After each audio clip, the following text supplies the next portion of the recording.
La région Buen subit continuellement les effets néfastes du changement climatique. Succession de sécheresses et de pluies diluviennes provoquant des érosions, des inondations et une dégradation progressive des sols.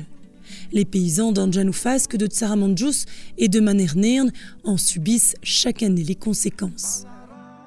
Anton'izany ny resaka momba ny afo ny aloha voalohany eo ihany koa ny fahazaran'ny olona izay mamboly amin'ny tany izay miraika zany.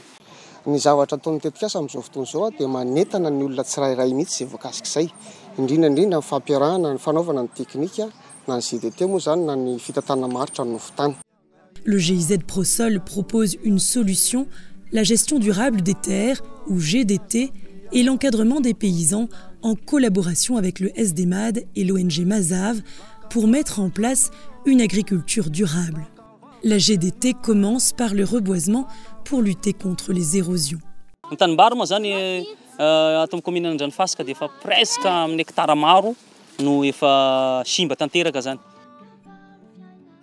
Puis il y a la restauration de la fertilité des sols en état de dégradation.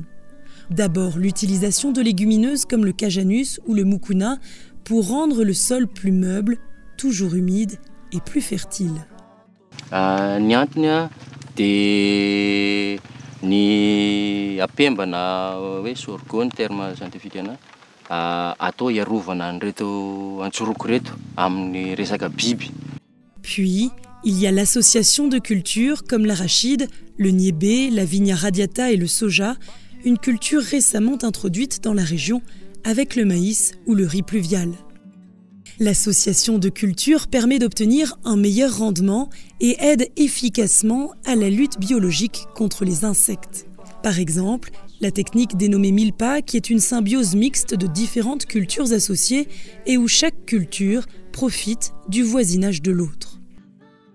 Izay indrindra no anisan'ny nahatonga ny tetikasa ny vohy ny fambolena soja amin'izao fotoana izao satria raha oharina ny fanafihan'ny bibikely ny lojy raha mihoatra ny soja dia somary ambanimbany kokoa ny fanafihana ny soja satria mbola volo vaovao izy io. La GDT recommande également l'utilisation de l'engrais organique déjà connu par la population mais peu pratiqué. Le projet a introduit récemment la fabrication du compost et du lombricompost.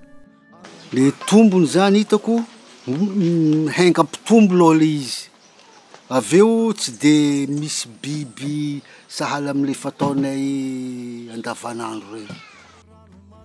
En gestion durable des terres, même les terres improductives sont toujours exploitables en les transformant en bandes enherbées, plantées de fourrage, pour nourrir le bétail et pour protéger les champs contre l'érosion.